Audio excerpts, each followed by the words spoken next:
శనివారం ఆయన ఉపాసనకి చాలా శ్రేష్టమైనటువంటి రోజు. ఎందుచేత అంటే ఆ రోజు ప్రారంభం శనిహోరతో ప్రారంభం అవుతుంది. శనీశ్వర గ్రహాన్ని తన తోకకి చుట్టి ఆయన మీద శని యొక్క ప్రభావం లేకుండా చూసి శిక్షించినటువంటి వారు స్వామి హనుమ.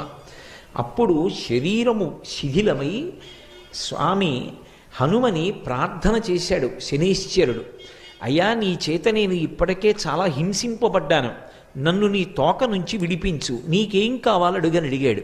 అడిగితే స్వామి హనుమ శనీశ్వరుని నుండి ఒక మాట పుచ్చుకున్నారు. ఎవరు నాకు పరమ భక్తులై ఉంటారో అటువంటి వారి జోలికి నువ్వు వెళ్ళకూడదు. ఒకవేళ జాతకంలో శనీశ్వరుని యొక్క ప్రభావం చాలా విశేషంగా ఉండేటటువంటి వారు కూడా హనుమ యొక్క అనుగ్రహానికి నోచుకున్న వారైతే అటువంటి వారందరికీ కూడా శనీశ్వర గ్రహం యొక్క ప్రభావం